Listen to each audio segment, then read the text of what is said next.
Yeah, we got ourselves another Banana Slam Jam podcast. Perfect intro so far. We are partnered with Prediction. You can find them on all the social medias as well as iTunes and Spotify. You can see them up there in the top Oh yeah, right. What's up?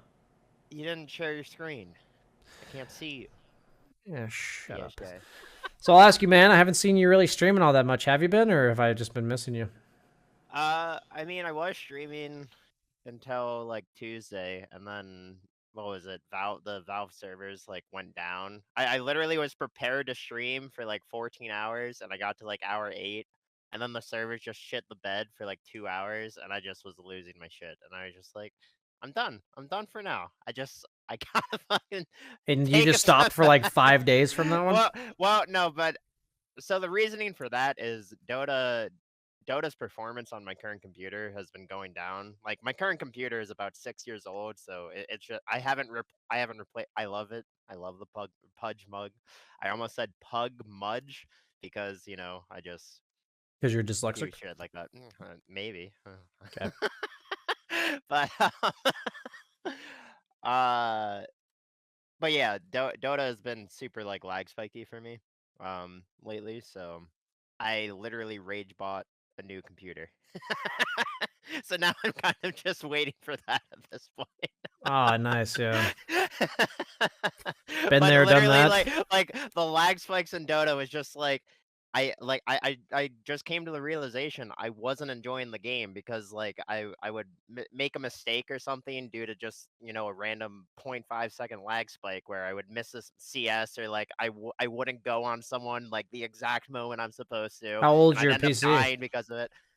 It's like 6 years, I said. Like Yeah, okay, around I didn't there, hear that so part. Okay, okay, okay. yeah.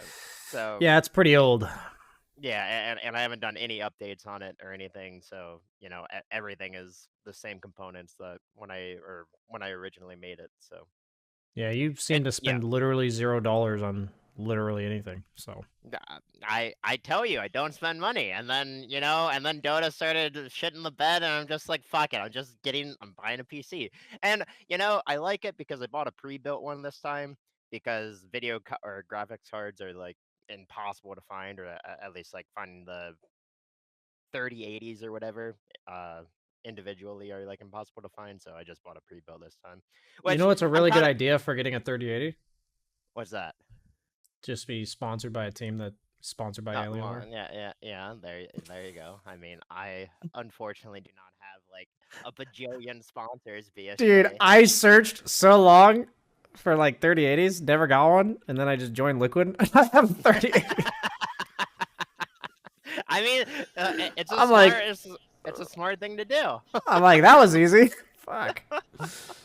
That's all I had to do was just get invited to Liquid. Fuck, that was so Yeah, easy. that's it. Yeah. I heard you can like maybe find them at Costco's or something like that. Uh, Can you? but Wow. but I never apparently they're managed to like find any. insanely expensive, like around $1,100 to $1,400. Yeah. So I was just like, fuck it, I'm just buying a pre-built. I also didn't want to like worry about building the computer because when I built this current computer that I'm using, the what was it, uh the processor, that's what it's called. The processor was dead on arrival, but I didn't test it before like putting on the thermal paste and everything. So I just like made the computer, but my processor was dead. So then I had to like get a new processor, and that processor was like delayed in the mail, so it ended up being like an extra month or something when I was building my own computer, and that was incredibly frustrating. So the fact that I'm getting a pre-built now is kind of like, they did all the testing, they put it all together, and it's kind of nice. That sounds nice. I don't know Anyways, why. I think I'm just like in a chill mood right now because whenever I do coaching, I just get so mentally drained. Do you know what I mean? yeah, I've just used all of my brain power to describe what I'm thinking in Dota. It's really hard. it is. It's really hard. So I mean, I'm listening. I'm chilling. But yeah. How was London with Dota people? Oh yeah, I did that. Yeah. It was great. We We were there for 4 days. We concluded the trip with going to Restaurant Gordon Ramsay. And that was definitely top 3, if not like the best meal I've ever had. So that was pretty fantastic. It was very nice. There's like 5 courses or something, and they space it out really well. It's like a 3-hour, 4-hour dinner, something like that. And great company, obviously. It was me, Collie, Will, and Chloe, his girlfriend. It was Agnes and Aiden Insania. And then Jabs, the coach also of Team Liquid, and then Charlie Yang. So that was our 8 people that went to that dinner. For the rest of the trip, we had Sheepstick there. We went to a dinner at Heston Blumenthal, which is like a rung or 2 down. Still a very nice restaurant. It's like a 2-star Michelin. Do you even know what Michelin star restaurants are? I do. You actually you described it to me again when I was in New York with you. Okay, because before Collie, I never knew what a Michelin star restaurant was. So that one was the Gordon Ramsay's is obviously a 3-star. That's the nicest. But the Heston Blumenthal was a 2-star. It was very nice. Still very nice dinner. And they had this tipsy cake, which is like this. Like rum soaked, I believe it was, like butter bread thing with like cinnamon sauce and like multiple hours, maybe even like a day of spit roasted pineapple. And it was like so good. It was so good.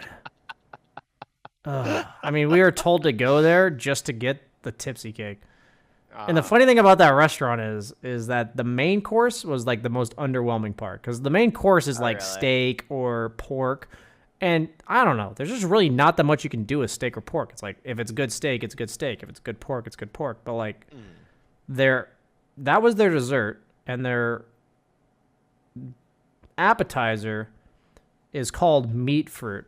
Okay, and it's like, I guess the fruit sometimes changes, but the fruit is a manufactured like tangerine that the outside of the tangerine is like fake, like it's like but it looks like a tangerine. Like if you look at it, it looks like one. So it's like this, I don't remember what the peel was made of, but something edible. And the inside was duck. The inside was like this smoothed out duck. It's like almost foie gras, but it's not the liver. It's not like the inhumanely made or whatever one. That sounds so strange. But it was so it's meant to be like a bread spread. They give you like a really nice piece of bread and you put it on your bread. It's like this meat paste. And I know it doesn't sound good, but it was literally the most amazing thing I've ever tasted. You're talking to someone who has never eaten meat before. I know. Especially like you really guys, just look up dinner. You know what? I'm going to turn off your cam for a second. I'm going to pull this shit up, because there's no way to describe this to you guys. There's absolutely no way. Dinner by Heston Blumenthal meat fruit. There's absolutely no way to describe this to you. There's just no way. Images. Okay. I'm showing it on my main screen here. Where's my main screen? Do I have a main screen? Okay, I have to show it on Monkeys. I think you'll see it when I show it on the thing. Okay. Yeah, let's go to your cam.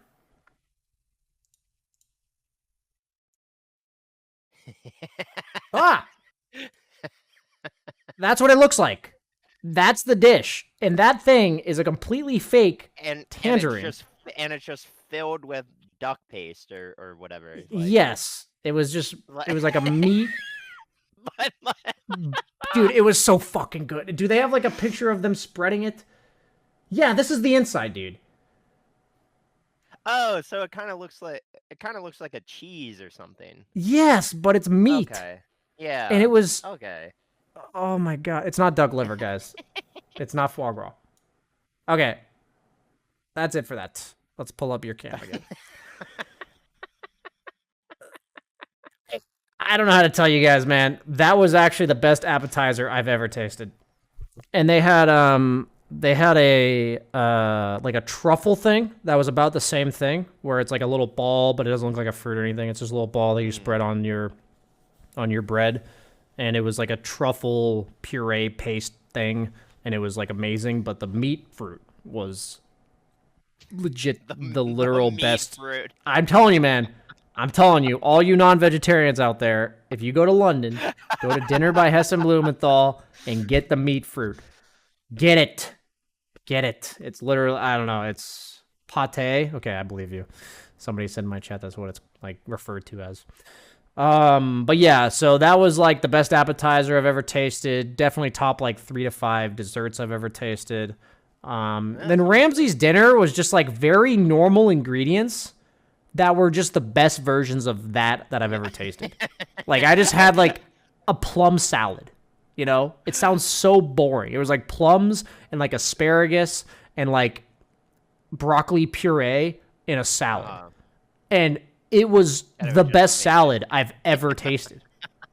I was just like, you look at it, it looks beautiful, you know? But like when they describe to you the ingredients, when you say it out loud, it's just like, okay, sounds like a salad. Yeah. But like the way they prepare it and like the ratios, the thing that I've learned about fine dining, monkeys, there's one thing that's really stands out to me. They just have like 8 flavors in one bite and they all somehow go together. It's crazy. Yeah, you just eat 8. It's like 8 flavors, 5 different textures, and it works. Yeah. And you're just like, huh. I don't know how that works. I don't know how that worked. So, you know, my lessons I've learned in the few really nice restaurants I've been to is that you just make sure you get as many of the components in one bite, because you're not meant to compartmentalize the ingredients. You're supposed to get them all in one bite because they purposely put all that shit together. And I hate that my webcam is doing this stupid ass focusing crap. Where is my web? Is it this one? No, it's this one. Properties. Is it? Dude, I have way too many webcams on this. I have not cleaned up. I have not cleaned up this thing at all. Oh, I found it. I actually found it. I like how there's still Brax webcam. That's from like a year ago. Yeah. Shut up. I deleted it just for you, all right? Monkeys is an asshole, guys. Don't let him tell you what did I do? Why can't I configure this? What if I just... Okay, activate. Okay, we're back. Now configure. Why won't it let me... Oh, is it over here? Oh my god, I found it. Okay. I did it, monkeys. It's not going to zoom in and out anymore. It just triggers me so much, and I'm sure people watching are like, why is BSJ zooming in and out over and over again? The voice is bad? Nah, it's the guy in the chat's lying. Okay. The guy in chat is wrong. It's the people who are wrong. Yes. It's definitely not me. There's like 6 webcams in this OBS, dude. I think it's there's no better time to get rid of the 6 webcams than like right now. All my other tabs are in the middle of the podcast. All the other tabs are perfectly clear. But apparently this one I've just left like 7 extra webcams on there. But yeah, no, so it was definitely an awesome trip. We went and saw Phantom of the Opera, which I had never seen before, which was great. Yeah, and we went and did an interesting escape room. I thought it was more like story oriented, and I'm like a try-hard puzzle nerd. Yeah. So it wasn't my type of escape room, but I could see the appeal. We were like solving like some murder mystery, and there were like some jump scares and stuff. Yeah. And then we also went to the casino one day, which was fun. I learned that Europeans are allergic to craps. I learned that they are. So, you know, simply put, if there's anybody in the chat that goes to the casino, if you like craps, my only understanding is that you've never played craps. Or if you like roulette, excuse me, you've never played craps. That's the only way. Because they're the exact same game, but craps is just better. So if you play roulette, it's because you've never played craps. And apparently a lot of so we went to a casino, and there's only one casino in all of London that has a craps table. Really? And Only it's one? open at 8 p.m. It opens from like 8 p.m. and they say it goes either between like 2 to 8 hours, depending on like how long people play for. But it's the only craps table in all of London that ever opens up. And we were at dinner every night, so I never got to play craps because we were at dinner at 8 p.m. I'm so sorry, BSJ. I was sad, but I gave my rant during the trip, and I'm gonna give my 5-second rant to everyone watching. Roulette has 36 numbers, all right? In craps, there's 2 dice, each with 6. So there's 36 possibilities. Obviously, like, some of the possibilities add up to the same numbers. You know, like 6 and 1, 5 and 2 are the same result. Yeah. But in craps, you get to play all the rolls, meaning I get to bet for an 8, and I get to keep rooting for an 8 until it rolls. Yeah. But in roulette, I pick a number, and if it doesn't spend that number, I just lose all my money. Yeah. So it's just strictly worse. That's my super short rant there. I'm gonna take you. We played craps together in Vegas, right? At one of our runes tournaments. Yeah, man. That was when Zach was sitting behind us, right? Yeah. Zach. It was at. I specifically remember it was at New York. I think was the casino we were at. Yeah, something like that. Because it's the one with like all the fake city shit in it. You know, like we're in the middle. There's all this fake. No, so as another thing, okay. This is how our podcasts are always go, guys. They're super organized. So, I was actually thinking about this. That Vegas for me, growing up, I grew up in Arizona. It's like a 4-hour drive, like 1-hour flight. It's like right there. Yeah. And now, it's like a 10-hour flight. Now it's like a whole trip now. Yeah, and part of that is just so sad to me, because that's just so sad. Because I used to go maybe once or twice a year for like a few days, and now I can't. Does Atlantic City have craps? Yeah, Atlantic City is literally like poor man's Vegas. It has everything that Vegas has, just less casinos. They're not quite as nice. I've literally never been there before, so. Yeah, no. You know what? When I come back, you should come to Atlantic City with me. Yeah, sure. No. The cool thing was that was where Collie and I met, because if you guys don't know the history, TLD, I mean, a lot of TLDRs here. BSJ just telling his entire life story. Back when I lived in Arizona, I met Collie on auto chess, and then the only reason we ever got to meet up in person was like 3 months after we started talking. We weren't sure if we were ever going to see each other in person, but then I got invited to Collegiate Star League Finals to cast, which was in Atlantic City, which for Collie was like an 1.5-hour, 2-hour bus ride. It's like $25 to get there or something. So I was like, hey, you want to come like see if we hit it off or whatever?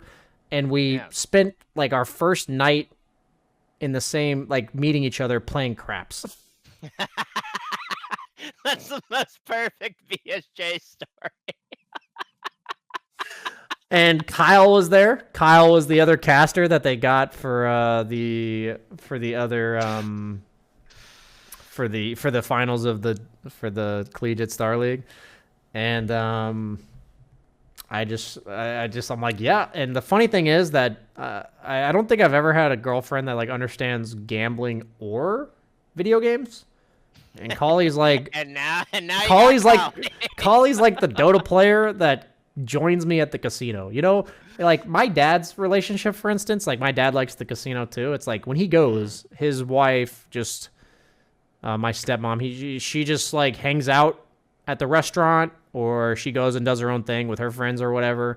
Yeah. But with Collie, if I go to the casino, she's next to me at the blackjack table. Yeah. She sits with me at the blackjack table. So she doesn't really like craps, but sometimes she'll root me on. But either way, it's just, I'm like, it's still a great story, Yeah, it's it's definitely meant to be. The funny thing is I don't get to go gambling very often anymore, so it's kind of sad. But Blitz is a great gambling partner. Blitz. I'm pretty sure you've told me that before. Yeah, he's great. He went with us in London. I feel like you associated that with a story the last time you told me that, but yeah. I don't think I remember the Blitz game. Yeah. Story. The thing is that we're not going to get into this whole discussion, but everyone has this horrible view of gambling. And it's like, if I show up to the casino with $100 or $200, I'm expecting on average to lose like $60. Meaning across 20 times, I probably lose 12 times and win 8 times. So I probably lost an average of $60, and I usually go for like 4 hours. And it's like, that's what I'm there for. Like I'm having fun. I'm expecting to lose money on average, and I'm having fun. And people look at gambling as like, I'm like delusional that I'm going to win money or some shit. I mean, in craps, I have a 1 out of 6 chance of rolling the right number, and it's going to pay me 5 to 1. Like, I'm literally programmed to lose the fucking money. But it's fun. So, just saying. Screw all you guys that hate on gambling. You're such a math nerd, BSJ. I am. I really am.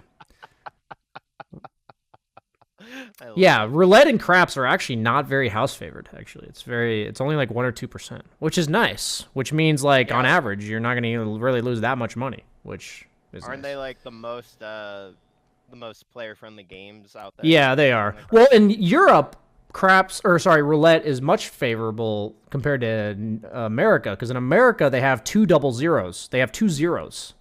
So like every game is paid off of 36 numbers. But then they have 0 and double 0. So it's 38 numbers. But in Europe, it's 37 numbers. They only have 1 0.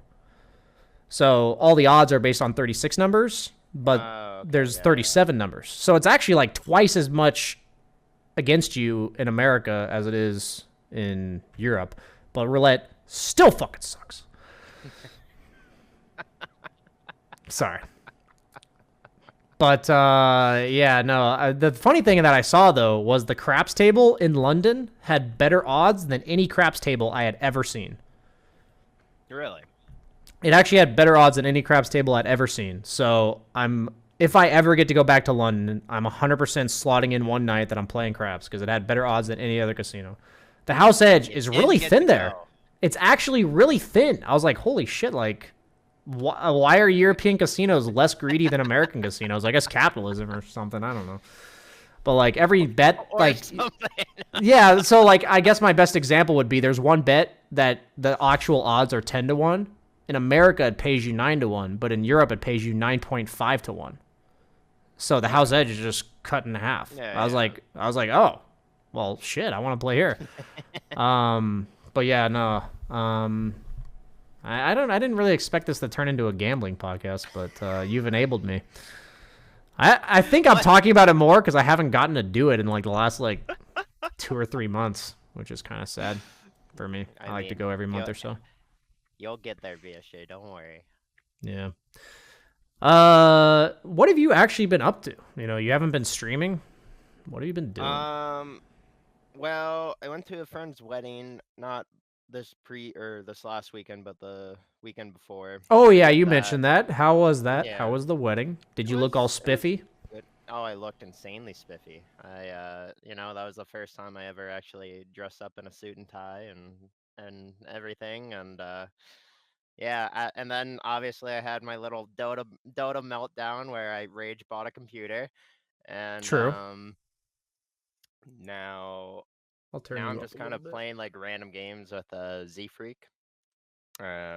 Sometimes. What game's your favorite one right now?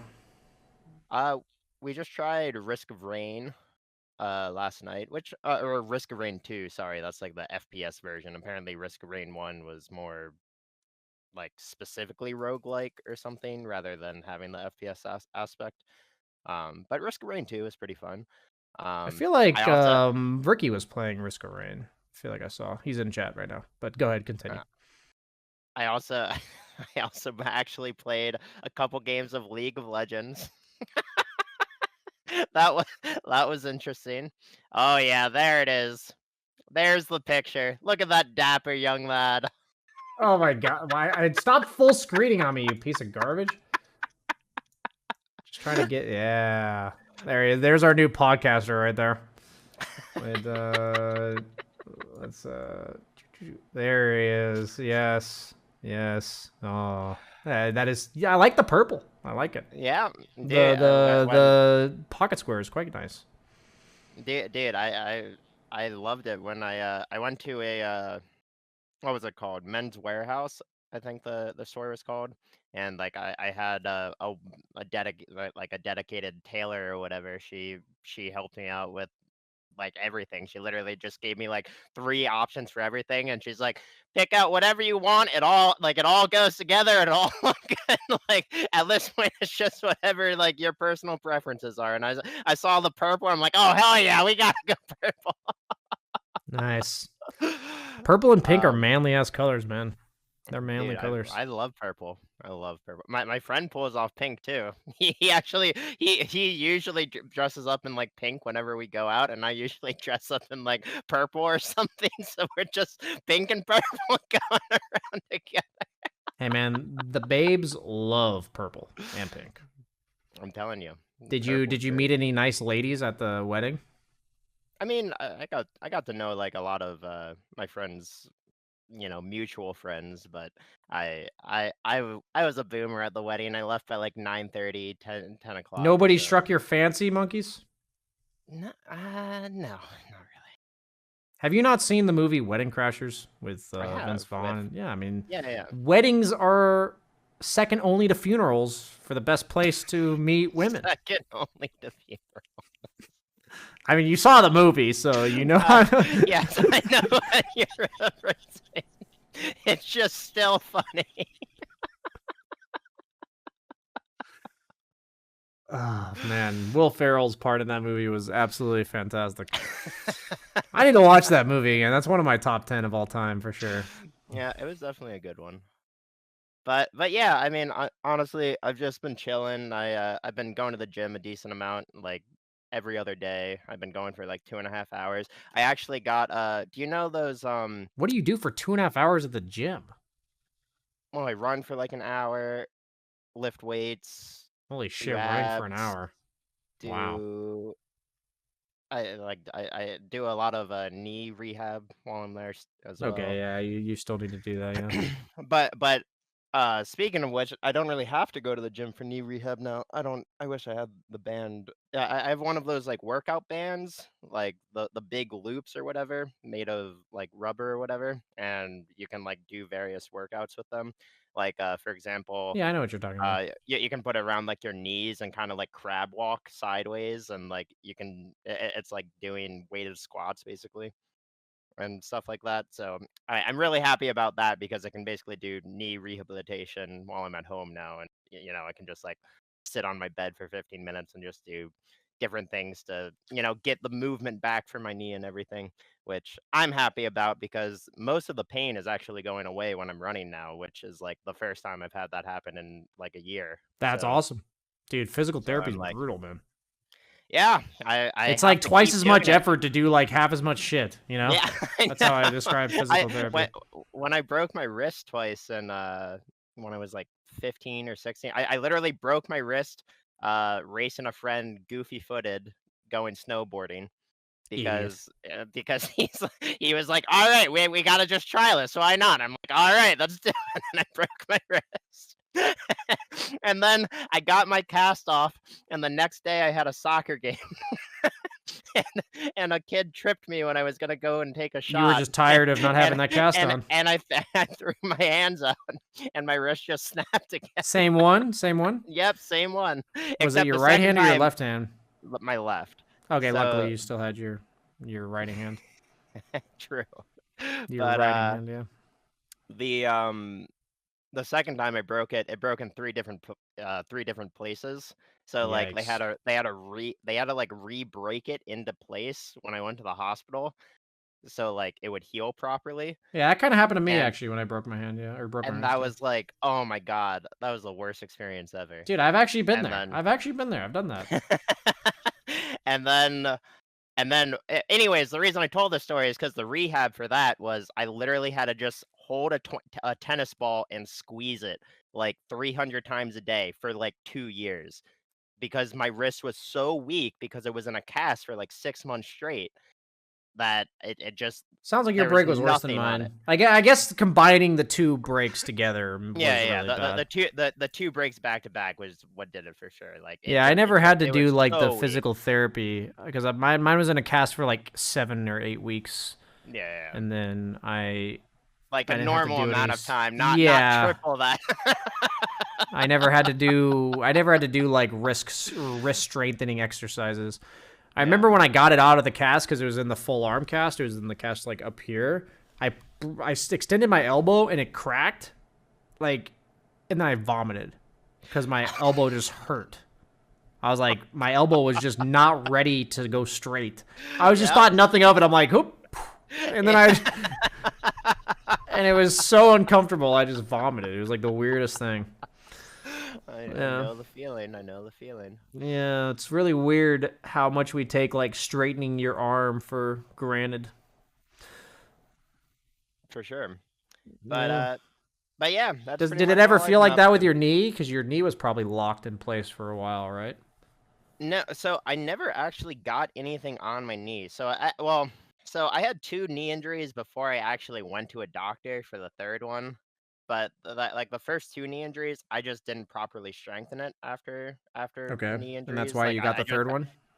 well, yeah, basically. So like the first 2, I just kind of like gave it 2 months to heal on its own, and then after that, I just like kind of was getting back into things like slowly. But I mainly was doing rock climbing after the first 2 knee injuries, and that doesn't really like increase leg strength at all. So I, I fell off of a climb and I just really messed it up. And then the third time was like the worst one by far, and that's when I went to the orthopedic doctor, and he's just like, it looks like it was only a sprain. You dodge a bullet. We really shouldn't get an MRI. Like, there's not much we can do for you. You just have to like be very, very aware that you have to strengthen your leg for like a year before you do anything. And I'm like, all right, I'll do it properly this time. Third time's a charm, monkeys. Third time's a charm. Exactly. So So, doing my best. I mean, we've both kind of given like, this is our lives right now. And I see somebody in chat critiquing the fact that we haven't talked about TI. And I would ask you, monkeys, are you even thinking about TI? Serious question. In like your daily life, do you think about TI at all? I mean, in my daily life, no, not yet. I like, mean, when do you think about TI then? Like, if it's not your daily life. Usually when I'm like playing Dota, like the people I'm playing Dota with will bring it up, or Twitch chat will bring it up or something. But if I'm just like doing other things in Dota, I'm not really thinking about. Are you currently excited for TI? Yeah, I mean, yeah, I would say I'm excited. I will be so excited by the time it gets here. It's just like, I don't know. All I can really say about TI right now is the same shit. I think LGD is gonna win. I think they're just the best at like do nothing Dota. I think that's the best style of Dota right now. And I don't know. I like what else do you want me to say? I can't. I don't see their scrims. I don't really watch EU pubs. I don't know. I just. What I've learned so far is that there's like a lot of restrictions for people who are going to TI. So it just sounds like the people aspect of TI is not really going to be there this year. Yeah. Which kind of sucks. Honestly, it put a lot of damper on it. Doesn't really seem like there's much that can be done. The Dota itself, the casting part of it for me, very much looking forward to any part that I get to take in. Like, I am super excited for that. Yeah, but I feel like half the excitement getting invited. Yeah, thank you. I mean, the first, like, it's like, I don't want to sound ungrateful, but if you've been to TI before, a big part of TI is the people part. Seeing everybody. The crowd is like the best part. Yeah. And as far as I can tell, there's virtually no interaction between panelists and casters and the crowd. So it's just sad. It's just sad that it has to be that way. It's like a little bit bittersweet. There's nobody really at fault. I'm not like mad at Valve or anything like that. It's just how it is. So like, people are talking about TI, and part of me is just like, I know once I get there, once I'm watching the Dota, I'm going to be in my euphoric mode of like, oh, this is amazing. What's the next carry that's going to like, win the tournament and all that kind of stuff. But it's definitely, I don't have nearly high expectations for the other stuff, like not the Dota, but everything, the extra stuff. I don't have nearly as high expectations for that. But it just hasn't really even hit me that I'm like doing TI. Like, I don't know. It hasn't hit me. Well, really. I mean, as you said, I did think the crowd is like a huge part of it because I mean, the one TI I actually went to in person was the TI8, and the crowd, the Chinese part of the crowd and the Western part of the crowd just fighting each other with the LGD and OG, dude. Yeah. Oh my God, that was just like it was just different. It truly was just different. Like the entire stadium just roaring. Anything like anytime anything would happen. Oh, it was so good. It was so cool. And not having that aspect definitely I feel like it does hurt the hype, but I I mean honestly like think as a viewer at home, it's barely going to be any different. I feel like it's going to yeah. be almost the exact same. I mean, But I mean, like, it could even affect like players and stuff to an extent too, oh, right? Because like absolutely. a lot of that does come into play. Because I mean, even if you're in soundproof booths, you still like you feel the You feel crowd's the presence and rattle everything. and Yeah, the vibrations. yeah. Yeah, you definitely feel that stuff. Not that I would know, but I would. yeah, nice flex, bro. But no, I mean, so I feel like it's odd. I feel like it was nice and it's cool to be a part of the pubs going into TI. I feel like I'm a little bit too low MMR. Like if I was like 200, 300 MMR higher, I would see a lot more pros in my games. I get like 1 out of 4 games, I get like a bunch of pros in my game. But I feel like it's kind of ruining TI for me because I also feel like I know exactly what I'm going to see. I'm going to see With Tiny. I'm going to see Weaver. I'm going to see Venge. I'm going to see... Yeah, I'm going to see all these heroes. I know exactly what heroes are going to get picked. I'm going to see Medusa. I'm going to see some, like, Falcon Blade Ag Specters. You know, I'm going to see some, like, I'm going to see all the shit I'm seeing in my games. Can I just say how disappointed I am how good Tiny is right before TI? Like, How oh my crazy is God. that? They didn't really Like, buff him that much. dude, the Isn't hero that is crazy? nuts. It is so nuts. Dude, Like, it is. It wins every game I see it. every game. And like I actually am just gonna I'm gonna ban it every game. I hate Tiny. Like, oh my God, every game, every game. Like, even if I somehow beat Tiny in lane, which is rare, he still just farms more than everyone and still does like 1,500 burst damage at 10 minutes in the game, and you're like, what the hell? Yeah, there's something about knowing the guy's missing as a carry, and you're like, he could just be hitting ancients, or he could one-shot me. Yeah, and neither is a good option. Yeah. I don't know. Part of me, I feel like this patch...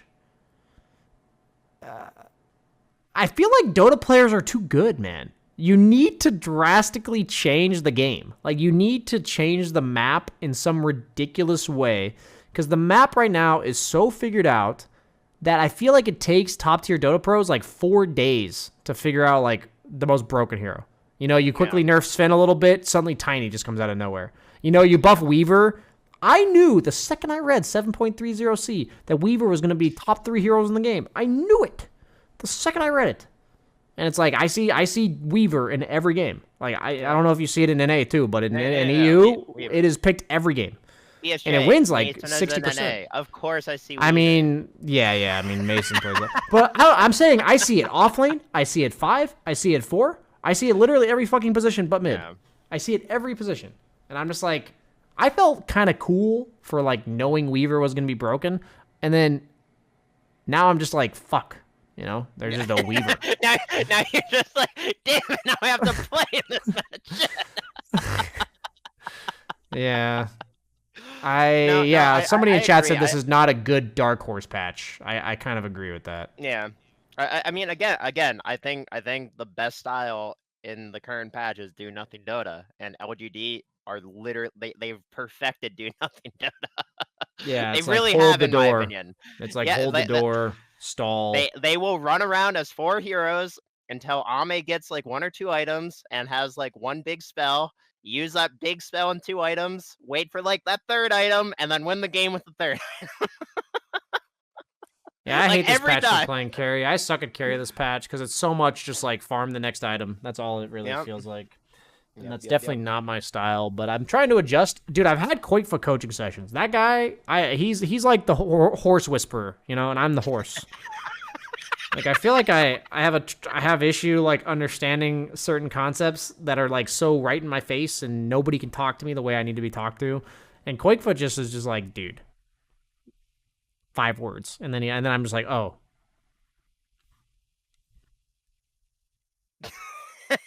That's it. That's it. Just 5 words. He just says like 5 words. Yeah, and I'm just like, what? It's very. I have watched some of your coaching stuff with Koikfa, and yeah, he's very good at speaking his thoughts or articulating like what he wants you to do in the game, basically, or like what his reasoning is for what it is that he wants you to do, right? I feel like it's so unique to me to just be told with confidence something I did was clearly wrong for X reason, just instantly. Mm-hmm. Like, yeah. Like, I'm like fumbling between why it's right or wrong. I know it's on the fence, and he's like, no, it's wrong. And then he's just like, this is why. And it's like a very palpable, tangible, like understandable, digestible reason. It's like, here it is. I think that's kind of the difference between the people who are like subconsciously good at Dota and the people who are consciously good at Dota, if that makes sense. There's actually a like some chart, I forget what it's called. Z Freak showed it to me way back in the day, like 6-7 years ago, something like that. But back in my day. but yeah, like everyone's goal as a professional player in whatever game is to get subconsciously good at the game, right? Like you just do everything reflexively, right? You just like you see a situation and you're already doing the correct thing because you have trained yourself to be that good at the game. And I've never been able to do that. There was one time that I was at that level, I think, like 2017 maybe ish, but I definitely like didn't play enough Dota to like maintain that or whatever. Or like I don't know if I was entirely there, but that was like my closest to being there, I think, you know. And but anyways, I do think that's one of the biggest differences between like the top pros, right, and like just the good players in Dota is like the top pros, it's literally just like it's instinct for them, right? It's reflex. Everything they do is just like they know without a doubt they have to do this move to like win the game, right? But like almost instantaneously. But the good players, it's like they're in a bad situation and then they have to like consciously go through the steps to figure out what the next step is. Can I say something actually about this? There, right? Yeah, sure. So I go through these waves, and I actually think I'm like teetering on the point of being able to reach this like subconsciously good situation. I've realized that like on days where I'm not in the right mindset and I'm like frustrated, that I could tell you exactly what's going wrong in the game.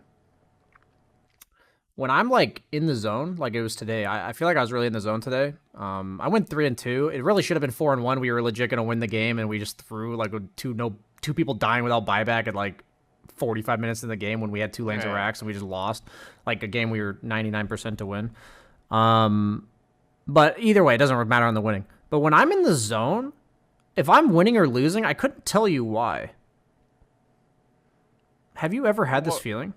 I feel like I'm aware of what I'm supposed to do in the game, and I'm aware of like the state of the game, but I really have no idea what's going on. I don't know how to explain that better. I kind of understand what you mean. It's like, I don't know. I feel like that mainly happens if I'm just like hyper focused on just like my own gameplay rather than like what's going on with the team or whatever. If that makes sense. Like my viewers will talk about how badly one of my teammates played, and if I'm in the zone, I don't even notice. Yeah, because I feel like you can definitely hit like mindsets in Dota where you literally are just so hyper focused on your own game, your own mistakes, your own play, just everything, right? And you're not really paying attention to like your carry going 0-3 by 10 minutes or whatever, and like whatever they're doing that is potentially griefing the team. Because I mean, I'm sure both of us have learned this lesson many times over the years of just like if someone's having a bad game, like yelling at them for having a bad game or It's just gonna make them play worse. focusing on them for having a bad game isn't gonna it's not gonna do anything. Like best case scenario is they're gonna feed and the game ends fast. Dude, I had my game. I like when I'm in the zone today, dude. I'm like fucking nailing it because like I supported Yang. He's like their offlaner for Elephant, but he was Yeah. playing carry in my game, and I was Jakiro against Legion Sky. That's like the most useless lane for Jakiro in the That's history rough. of Dota. And I missed like a denier too in the first wave, and he just said GG, and I instantly muted him. And I'm like, fuck this guy. I'm gonna buy him a bunch of salves because I know that's what I'm supposed to do. But like I know for like okay, Legion Sky against Spectre Jakiro, we're gonna get railed. Okay, like we're gonna lose this lane. I know we're gonna lose this lane. I'm gonna buy this guy like 4 salves. And whatever reason though, I muted him, and it was really funny. I remember reading chat for a second because there was a pause, but it was like 29 minutes into the game, and I'm like, I don't know who's winning here. I feel like we're kind of doing okay. I'm chill with what's going on in the game, and I just look up, and the kill score is 29-8 in favor of the other team, and I'm like, I think this game's fine. But then I just look up, and it's 29-8. I'm like 1-8. I'm like, what? Like, I feel like this game's fine. And like somebody in chat was like this game's fine, Copium. You know, like that's what chat was saying. And we ended up winning the game. Like because we had Mag Spectre. Dota is too good. Yeah, I'm telling you. We had Mag Spectre. So it was obviously our late game was very strong. But it was just weird because I feel like in the days where I'm frustrated or tilted, I would look at the fact that it's 29-8 and just be like, oh God, we got to do something.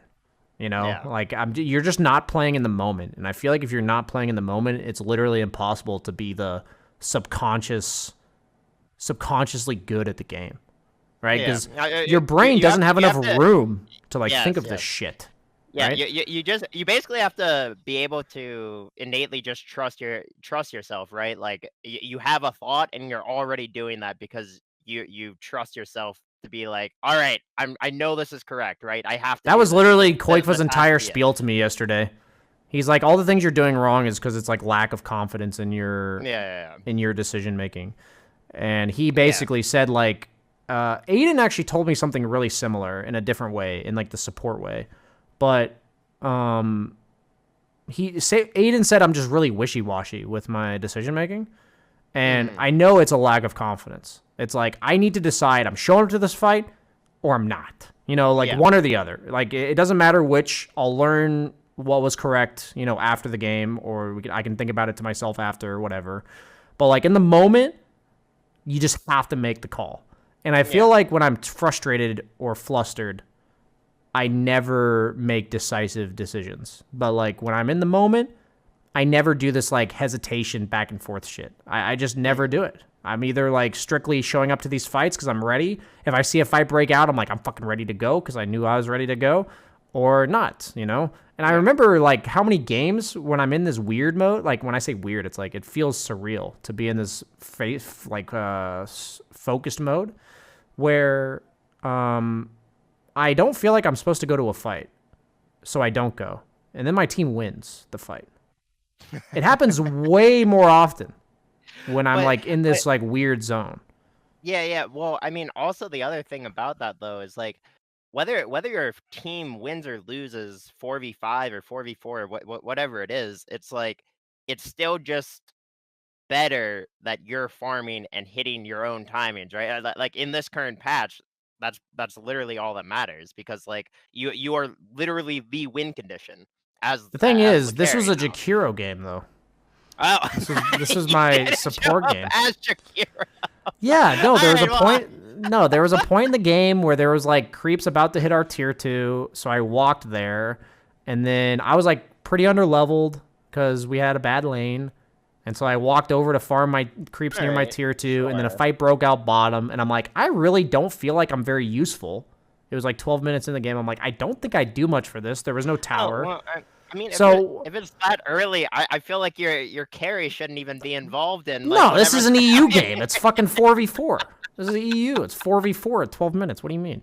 So I'm like in my safe lane. I'm like, I feel like in days where I'm flustered, I would 100% show up to this fight. But instead, I stayed in my lane because I didn't feel very useful, and I ended up getting like 3 creep waves of farm. And that's like half my 4-staff or whatever. Yeah. And I was just like, that felt really fucking good. And then my team won the fight. And I'm just like, I swear to you guys, if you're in this zone, the fights you don't feel like you're supposed to go to, it's usually right to just not go. Yeah, like it usually works out really well. It's like, it's not a coincidence. It's not a coincidence. I cannot be convinced it's a coincidence because every game I'm in the chill zone, there's so many fights that my team wins without me being there. And I also know that like there's days where I'm getting really frustrated at the beginning of the game, and then I'm like, I go into this degaff mode where I'm like, I'm just gonna play my own fucking game. Fuck these guys. And I swear the next fight's a 4v5 without me, and my team wipes them. I swear it happens so often. It happens so often where I'm like, I'm not showing up to this shit. And then my team just wipes them. And I'm like, what the hell? So that's my testimony and my personal experience so far. Yeah.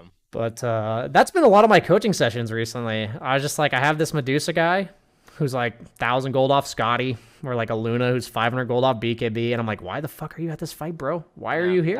Why are you here right now? I sometimes tune into your coaching session just to like see what concepts you're teaching at that time or whatever, and literally most of the time I tune in, you're just like, or like the carry player will show up to a fight and you're like, all right, why is this wrong? They have like 3,300 gold in the bank with like, with like a MKB queued up. It's like, why is this wrong? Enemy carry has a butterfly or like they're a PA or something. It's like, The thing is though, when you're in the zone, you're just so aware of your own existence. You're just like, I know I need this MKB. So like, you're just not gonna fight them when you're building that MKB. You just know. Yeah. It's because like you see their Eagle song when you only have like 2K gold. It's not a false feeling, Flappy. Fuck you. So you know they're gonna hit butterfly. They're gonna hit butterfly before you can finish your MKB. So like you literally have to finish your MKB before you show up to fights, right? Because they're just they're gonna hit that item a little bit. I feel like when I'm in tune with my own game, I'm also thinking like, what are the power spikes of the opponent that I'm afraid of? Yeah, exactly. And I avoid those. I'm much better at avoiding them for sure. Like I'll pay attention. I'm like, oh yeah, I think their next big power spike is their offlaner getting a blink.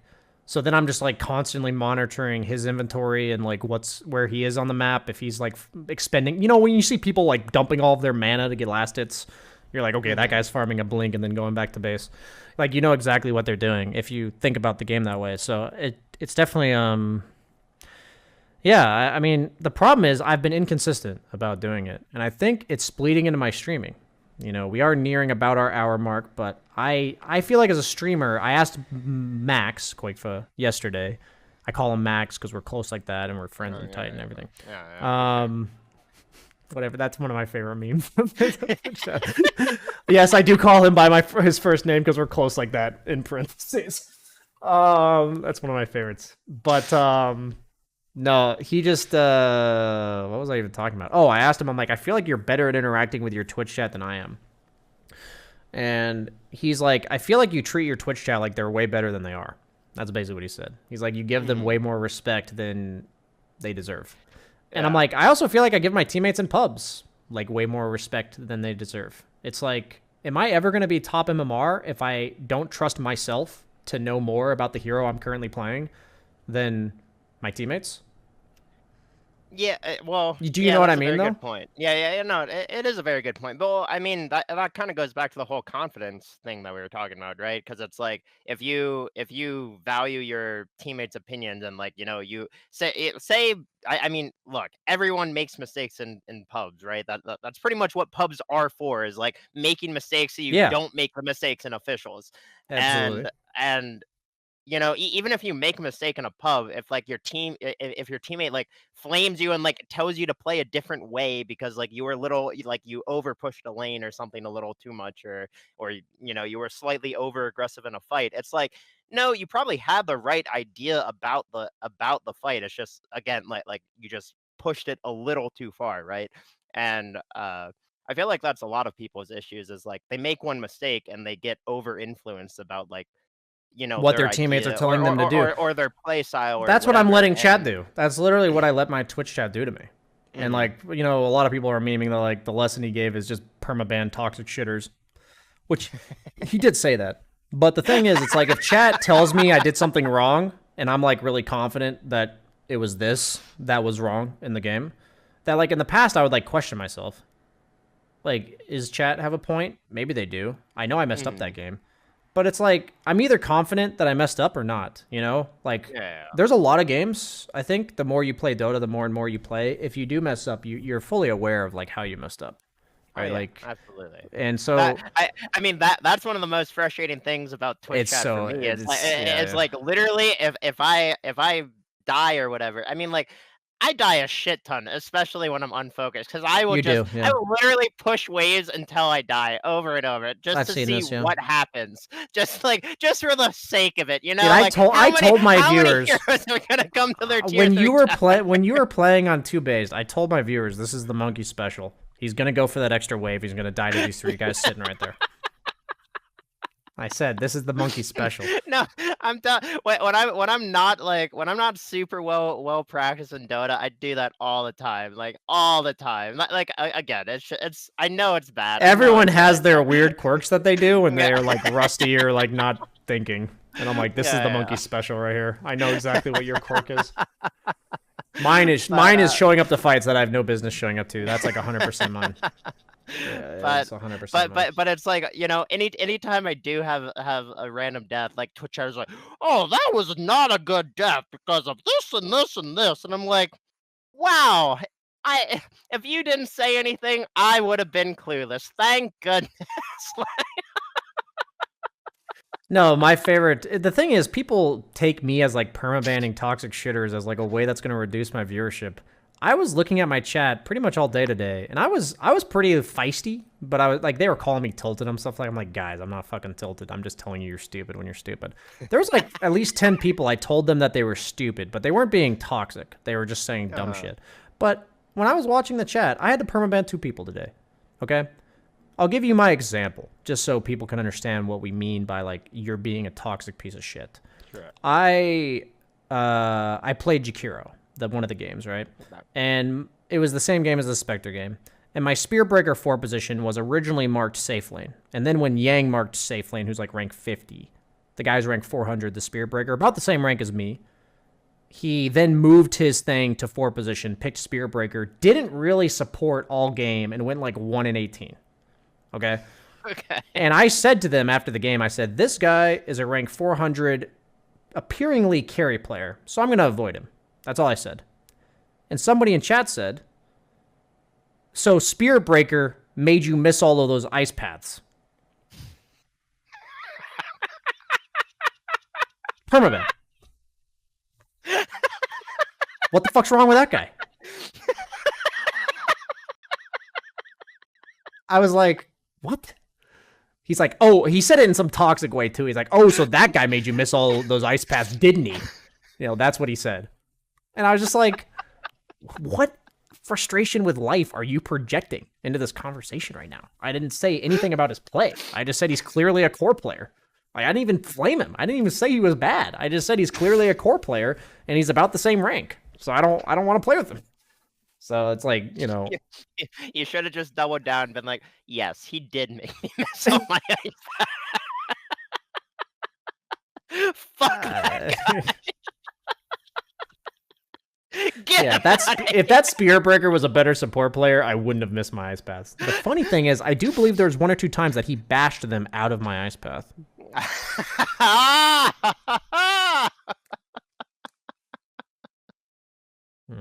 Yeah.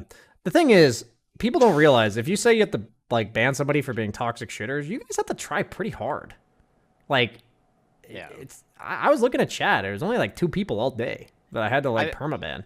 My thing is like, if one person says like an annoying thing a couple of times, I'm like, whatever. If I see one name saying annoying things consistently for an entire stream, like by hour 6, I'm gonna be like, dude, I'm done with you. I've literally just seen you make shitty comment after shitty comment. Like, people don't think I remember Twitch chat names, but I actually I make mental notes like as I'm you going. do. You definitely take the mental notes. Most of the time, it's not good to be in the mental notes of a streamer. Most of the time. Yeah, most of the time. Yeah. The thing is, whenever I see a debatably toxic comment, one that maybe their intentions were different, I can you can tell, right? Like it's either bad intentioned. Either way, it was like a bad impression, but like I could tell maybe they meant it differently. I just look at their chat history. I'm just like pull it up real quick, and it's if that's like their third message ever, permaban. It's like you don't have good intentions. Fuck you. If that's like if they chat a lot, or like I look through their chat log and it's like whatever, everything else is just kind of chill, then I just leave it. But yeah, it's just it's very interesting that I realized from Quakefa that my gameplay and the reason I struggle with Twitch chat are the exact same reason, which I thought was very interesting. So yeah, today was a nice day.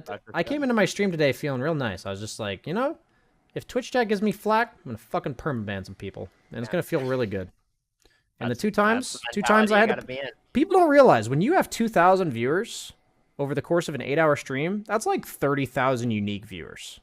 I don't think they realize that. It's a lot more than 2,000. It's like if I ban 2 people, I'm not losing 1/1000th of my viewers. I'm losing 1/30 or 1/30,000 or 15,000th of my viewers. So wow, BSJ is so good at math. Yeah, that was very quick maths right there. But yeah, I don't know. Today was a nice day for me, monkeys. I was kind of emo over the weekend. I had like that trip to London, and then I came back, and I'm just like, man, snap back to reality. And then it just didn't feel like there was any gravity either, so.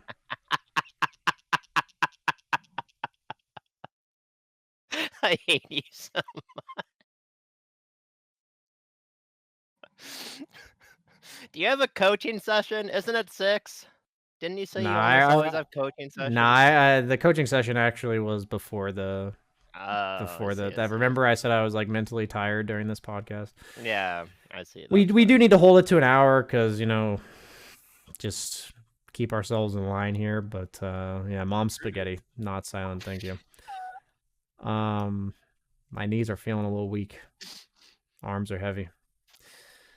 But are you just gonna do this for 5 minutes and just speak the whole song?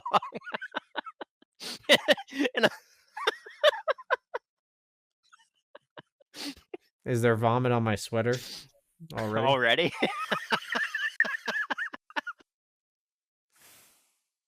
Yeah, honestly, if I keep doing it too good, it'll DMCA me. But I have to leave next Monday for TI. So if you're available, I'd love to do a podcast on Sunday. All right. If you're available, get one more in before we go. Absolutely. It's always nice to talk to you, buddy. We talked like at least 5 minutes about TI today, so that's good. At least, we got some TI discussion in. I mean, again, it's like what do you really want us to say before TI? Yeah, you don't need to validate. There's nothing left to say. Just so you guys know, we are brought to you guys by Prediction. You can see it in the top right up there. All their socials, Spotify, iTunes. There's a lot of other podcasts that they do across multiple other games, so you can check them out. You can be a patron for the podcast if you would like. Pretty much allows you to do like a question every month and a few other little things. Exclamation point Patreon. It's the same Patreon as my coaching. There's just the one tier for podcasters. And if you're interested at all in supporting the podcast, maybe Monkeys can afford a bigger beanie or a better beanie or whatever. So my beanie is great. What the hell? I love you too, Monkeys. Okay, buddy. I'll talk to you later. All right, sounds good. Have a good night, BSJ. Have a Bye, good night, everybody. Marcus. See you, buddy.